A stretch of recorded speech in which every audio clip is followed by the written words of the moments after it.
Hello students, today I discuss a new concept, class 10 CBSE board geography, resource planning in India geography, first unit. Okay, তো previous ক্লাসগুলোতে তোমরা দেখেছো যেখানে first unit থেকে যে কনসেপ্টগুলো রয়েছে রিসোর্স অ্যান্ড ডেভেলপমেন্টের, সেখানে অন্য টপিকগুলো ডিসকাশন হয়েছে, সাস্টেনেবল ডেভেলপমেন্ট এজেন্ডা 21, আরও বাকি যে টপিকগুলো রয়েছে রিসোর্সের ক্লাসিফিকেশনের উপরে একটা তোমাদের অলরেডি আমার চ্যানেলে দেখে নেবে তোমরা, ভিডিও আছে। তো আজকে দেখো ফোর্থ একটা ভিডিও, যেটা হচ্ছে টপিক হচ্ছে রিসোর্স প্ল্যানিং ইন ইন্ডিয়া। তো রিসোর্স প্ল্যানিং টার্মটা আমরা সবাই কিন্তু জানি প্ল্যানিং কি এবং রিসোর্স প্ল্যানিং কি। তো আমাদের কান্ট্রি ইন্ডিয়াতে রিসোর্স প্ল্যানিং কতটা ইম্পর্টেন্ট, এই টপিকটা তোমাদের ফার্স্ট ইউনিটে রয়েছে, যেখান থেকে ইম্পর্টেন্ট কিছু প্রশ্ন কিন্তু বেসিক 3-4টে প্রশ্ন কিন্তু খুব ইম্পর্টেন্ট এবং প্রায় কিন্তু তোমাদের এক্সামে আসে। তো সেটা তোমরা দেখে নাও। আমরা আজকে কোয়েশ্চেন ওয়াইজ ডিসকাশন করব। তার আগে বলবো অবশ্যই like share and subscribe my channel. তো দেখতে থাকো। ফার্স্ট কি দেখো, there are enough for everybody's need and not for anybody's greed. Gandhiji বলেছেন, কি বলেছেন? There are enough for everybody's need and not for anybody's greed. So এখানে বলতে চাচ্ছে যে ইন্ডিয়াতে রিসোর্সের কোনো কমতি নেই, রিসোর্স সাফিসিয়েন্ট আছে সবাইকার নিড ফুলফিল করার জন্য। বাট যদি আমরা সেই রিসোর্সটাকে মিসইউজ করে থাকি তখন কিন্তু রিসোর্সের কিন্তু ঘাটতি দেখা যাবে। সো সেই জন্য রিসোর্সের জন্য তাই সে কনজারভেশন করা কিন্তু রিসোর্সের খুব বেশি দরকার। নেক্সট দেখো, এখানে যে কোয়েশ্চেনগুলো তোমাদের এক্সামে এসে থাকে বা এই টপিক থেকে রিসোর্স প্ল্যানিং ইন ইন্ডিয়া, এখান থেকে যে কোয়েশ্চেনগুলো তোমাদের ডিসকাশন আমি করব সেটা হচ্ছে, ফার্স্ট দেখো, India has enormous diversity in the availability of resource explain. ঠিক আছে, দেখা যাচ্ছে কি না এখানে বলা হচ্ছে যে ইন্ডিয়াতে রিসোর্সের যে বিভিন্ন জায়গাতে বিভিন্ন রিজিয়নে কি হয় না বিভিন্ন ভেরিয়েশন দেখা যায়। তো এটা এক্সপ্লেন করতে বলা হয়েছে, India has enormous diversity in the availability of resource explain. Next question দেখো, planning of resources is very important for a country like India. ঠিক আছে, planning is important. Why planning is important ইন্ডিয়াতে like India? ঠিক আছে, তো why planning of resource is important for a country like India. তো ইন্ডিয়ার মতন কান্ট্রিতে প্ল্যানিংটা কেন এত বেশি ইম্পর্টেন্ট? নেক্সট দেখো, why resource conservation is important.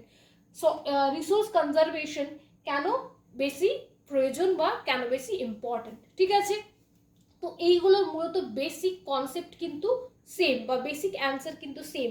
বা নেক্সট দেখো, এই কোশ্চেনটা বলতে পারি আমরা, দেখে নাও তোমরা, যে India is rich in certain types of resource. India is rich in certain types of resources but deficient in some other resources. Support your answer with example. Okay, তো এখানে কি বলা হচ্ছে, ইন্ডিয়া কিছু রিজিয়ন আছে যেগুলো সাফিসিয়েন্ট কিছু রিসোর্সের ক্ষেত্রে, আবার কিছু রিজিয়ন আছে যেগুলো কিন্তু ডেফিশিয়েন্ট কি দেখা যায়, সেখানে কিন্তু ডেফিশিয়েন্ট ইন সাম আদার রিসোর্সেস, কিছু ঘাটতি দেখা যায় রিসোর্সের। তো এটাকে এক্সপ্লেন করতে বলা হয়েছে। তো এই কোশ্চেনটা কিন্তু খুব বেশি ইম্পর্টেন্ট। তো দেখো আমি কিছু এক্সাম্পল দেব, তো সেই এক্সাম্পলগুলোর থেকে তোমাদের অ্যান্সার তোমরা বুঝতে পারবে। ইন্ডিয়া একটা ডাইভার্স, ইন্ডিয়ার মধ্যে ইন্ডিয়া এমন একটি কান্ট্রি যেখানে কিন্তু রিসোর্সের ভেরিয়েশন আর ডাইভার্সিটি কিন্তু দেখা যায়। সব জায়গায় সমস্ত রিসোর্স কিন্তু পাওয়া যায় না, কোনো জায়গায় কোনো রিসোর্স বেশি পরিমাণে পাওয়া যায়, আবার হয়তো সেই জায়গাতেই হয়তো অন্য কোনো রিসোর্সটা হয়তো একেবারেই পাওয়া যায় না। যেমন দেখো তোমাদের সিলেবাসেই রয়েছে ঝাড়খণ্ড, ছত্তিশগড় আর Madhya Pradesh. Jharkhand, Chhattisgarh and Madhya Pradesh rich in minerals, যেখানে দেখা যায় কি না মিনারেলস কিন্তু rich. The states of Jharkhand, Chhattisgarh and Madhya Pradesh are rich in mineral resources. এখানে mineral resources rich but lacks in infrastructure and industrialization. Infrastructure and industrialization. So আমরা কি জানলাম যে Jharkhand, Madhya Pradesh and Chhattisgarh are rich in mineral resources but deficient in বা lack in infrastructure and industrialization. First.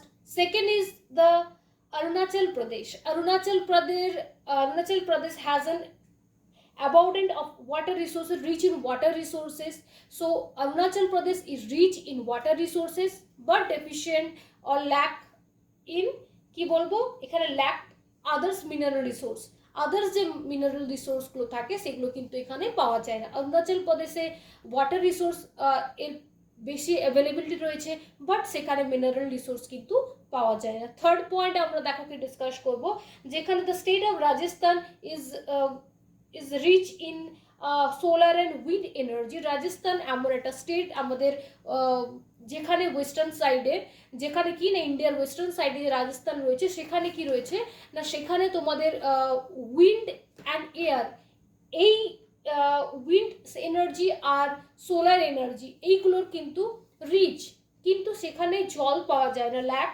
Of কি হবে but lacks in water resources, ঠিক আছে। এরপর দেখো নেক্সট আরেকটা জিনিস তোমাদের জানা দরকার, সেটা হচ্ছে দেখো নেক্সট আমরা তিনটে জানলাম, দ্য কোল্ড ডেজার্ট লাদাখ। ওকে, লাদাখ আমরা জানি কোল্ড ডেজার্ট লাদাখ। লাদাখ কি, লাদাখ আর isolated, is relatively isolated from the rest of the country due to lack means of transportation and communication, ঠিক আছে। ট্রান্সপোর্টেশন অ্যান্ড কমিউনিকেশনের খুব বেশি যোগাযোগ না থাকা, এটা একটা আইসোলেটেড প্লেস হচ্ছে লাদাখ ইন্ডিয়ার মধ্যে, যেখানে কিন্তু কালচারাল হেরিটেজ কিন্তু রিচ, বাট এখানে ট্রান্সপোর্ট অ্যান্ড কমিউনিকেশন যেহেতু খুব একটা ভালো নয়, তাই কিন্তু এই ধরনের রিসোর্স কিন্তু এখান থেকে পাওয়া বেশি, অন্য রিসোর্সগুলো এখানে পাওয়া যায় না। বা নেক্সট বলতে পারি most of the north eastern region of India rich in natural vegetation but lacks of other minerals and lacks of fertile soil. Okay, তো নর্থ ইস্টার্ন যে রিজিয়নের যে সমস্ত স্টেটগুলো রয়েছে সেখানে rich in natural vegetation but lacks in কি হবে others minerals and fertile soil. Clear? তাহলে এই যে ভেরিয়েশনগুলো দেখা যাচ্ছে, ঠিক আছে, এই যে ডিফারেন্সগুলো দেখা যাচ্ছে বিভিন্ন অঞ্চলে বিভিন্ন রকম, কোনো জায়গাতে মিনারেলস বেশি, কোথায় মিনারেলস বেশি, Jharkhand, Madhya Pradesh and Chhattisgarh, but lack in industrialization and infrastructure. Okay, next আমরা কোথায় চলে যাচ্ছি, ঝাড়খণ্ড, মধ্যপ্রদেশ আর ছত্তিশগড় থেকে আমরা চলে যাচ্ছি রাজস্থান। রাজস্থান কি, রাজস্থানে দেখা যায় যে এখানে সোলার এনার্জি আর উইন্ড এনার্জি কিন্তু বা থার্মাল এনার্জি কিন্তু এখানে বেশি রয়েছে বাট ল্যাক্স ইন ওয়াটার, এখানে জলের রিসোর্সের পাওয়া যায় না বা ওয়াটার রিসোর্সের ডেফিসিয়েন্সি দেখা যায়। নেক্সট আমরা কোথায় চলে যাব, এখান থেকে রাজস্থান থেকে চলে যাচ্ছি অরুণাচল প্রদেশে দেখা যায় যে এখানে কিন্তু তোমাদের জলের রিসোর্সের কিন্তু অনেক বেশি রয়েছে বাট আদার্স যে রিসোর্সগুলো কিন্তু এখানে পাওয়া যায় না, ঠিক আছে। নেক্সট চলে যাচ্ছি লাদাখে কি দেখা যায়, লাদাখে দেখা যায় কালচারাল হেরিটেজ কিন্তু খুব বেশি স্ট্রং বাট এখানে কমিউনিকেশন অ্যান্ড কমিউনিকেশন কিন্তু দুটো বেশি না থাকার জন্য, কমিউনিকেশন অ্যান্ড ট্রান্সপোর্টেশন এই দুটো কম থাকার জন্য বা এই দুটোর মধ্যে খুব বেশি কমিউনিকেট না করতে পারার জন্য আমাদের ইন্ডিয়ার অন্য জায়গাগুলোর সাথে সেখানে কিন্তু রিসোর্সের খুব বেশি ডেভেলপমেন্ট হতে পারেনি। ওকে, নেক্সট দেখো এরপর আমরা কি দেখবো না, দেখে নাও যে তোমাদের পাঞ্জাব হরিয়ানার ক্ষেত্রেও সেম কিন্তু দেখা যায়, ঠিক আছে। পাঞ্জাব হরিয়ানাতে কি rich in soil but lacks mineral, Punjab হরিয়ানাতে যে ফার্টাইল সয়েল পাওয়া যায় সেটার জন্য খুব rich fertile soil, rich alluvial soil পাওয়া যায় বাট কিন্তু এখানে আদার্স যে মিনারেলসগুলো রয়েছে সেগুলো কিন্তু পাওয়া যায় না। তাহলে কি আমরা কি দেখতে পেলাম, বিভিন্ন এক্সাম্পল দিলাম। তো এই ধরনের যদি কোশ্চেন আসে তোমাদের তখন কিন্তু বলতে পারবে তোমরা যে ইন্ডিয়াতে বিভিন্ন ডিফারেন্স, এই এক্সাম্পলগুলো তোমাদেরকে লিখতে হবে। আমি এই কোশ্চেনে যতগুলো কোশ্চেন তোমাদের লেখানো হয়েছে যেগুলো তোমাদের এই রিসোর্স প্ল্যানিং ইন ইন্ডিয়ার থেকে ইম্পর্টেন্ট, এই তিনটে কোশ্চেন অলরেডি বলে দিলাম, আর একটা কোশ্চেন ফোর্থ কোশ্চেন, সেই কোশ্চেনের ডিটেলস অ্যান্সার আমি ডেসক্রিপশন বক্সে দিয়ে দেবো। তোমরা অবশ্যই check my description box for more information. তো দেখো এরপরে কি না, তাহলে আমরা কি বুঝতে পারছি না, এই ধরনের যে ডাইভার্সিটি বা এই ধরনের যে বিভিন্নতা দেখা যায়, যে বিভিন্ন স্টেটে বিভিন্ন রকম রিসোর্সের কোথাও এফিসিয়েন্সি কোথাও ডেফিসিয়েন্সি, তো সেই জন্য কি না ইন্ডিয়ার মতন কান্ট্রিতে কি না resource planning is most important. So আমরা এখান থেকে অ্যান্সার পেয়ে যাচ্ছি, India is enormous diversity in the availability of resources explain. Clear? এরপর দেখো থার্ড নাম্বার কোশ্চেন দেখো, why resource conservation is important. ঠিক আছে, কনজারভেশন কেন ইম্পর্টেন্ট ইন্ডিয়াতে, রিসোর্স কনজারভেশন। তো ফার্স্টে আমরা দেখো জেনে নেব কনজারভেশন কি, দেখে নাও একটু।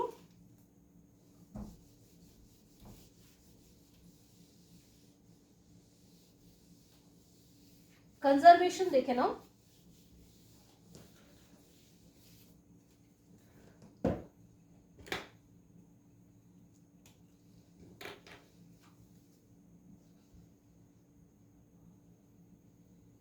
Resource conservation means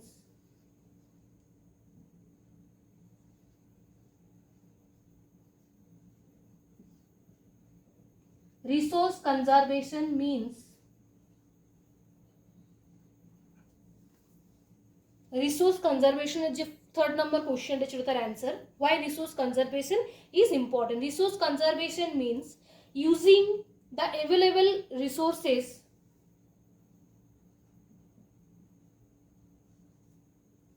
using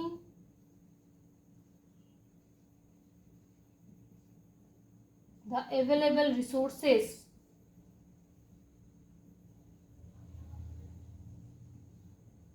using the available resources carefully and giving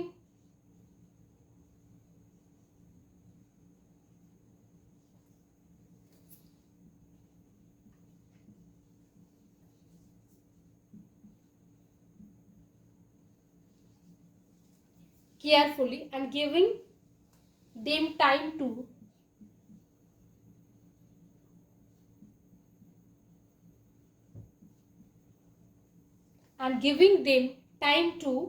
renew it.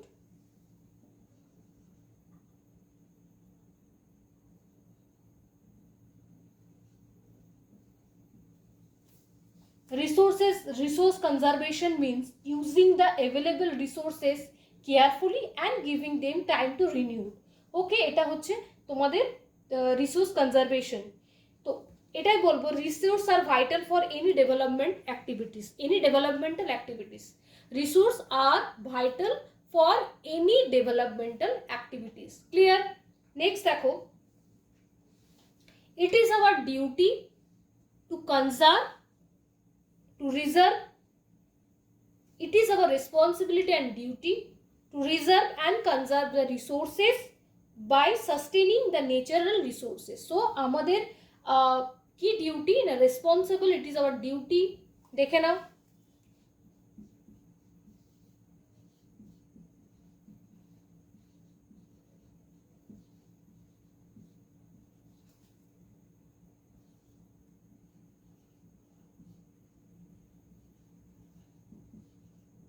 it is our duty and responsibility, it is our duty and responsibility to reserve and conserve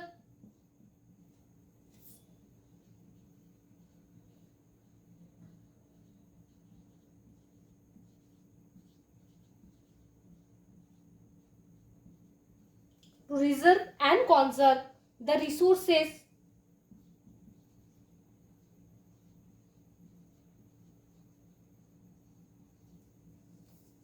conserve the resources by sustaining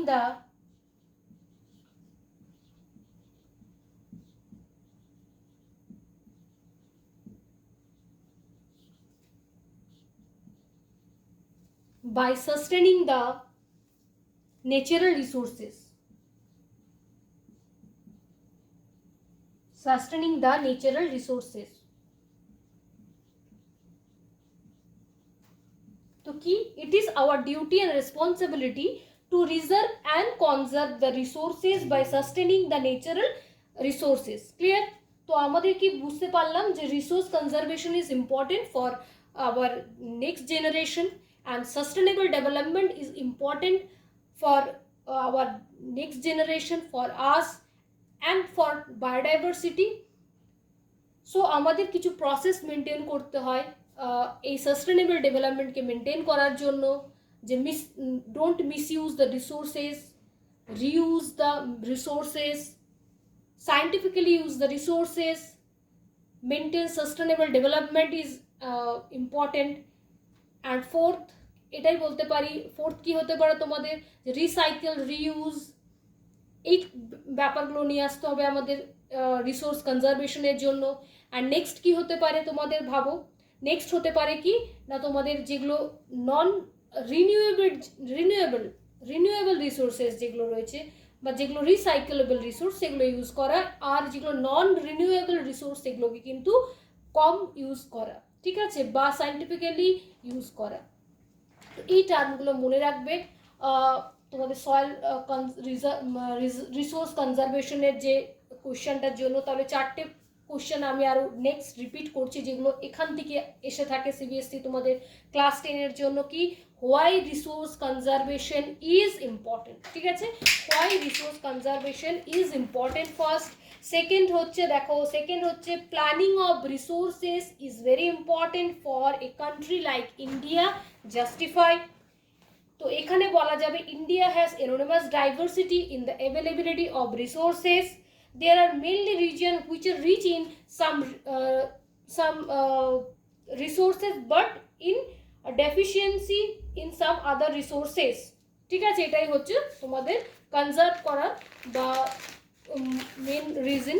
next কি দেখো, আরেকটা question আসতে পারে, the India is rich in certain resources, okay, certain of resources but deficient in some other resources, and support your answer with example, support your answer with example। তো এই কোশ্চেনগুলো তোমাদের important, এই কোশ্চেনগুলোর ডিটেলস অ্যান্সার আমি আমার description বক্সে দিয়ে দেবো, তোমরা চেক করে নেবে ডেসক্রিপশন বক্স থেকে। আজকের মতন এখানেই, please subscribe, like and share my channel link, আর বলবো অবশ্যই দেখতে থাকো। আর নেক্সট ভিডিওতে নেক্সট আমাদের টপিক নিয়ে ডিসকাশন হবে। আজকের মতন এখানেই, সবাই ভালো থেকো, গুড বাই।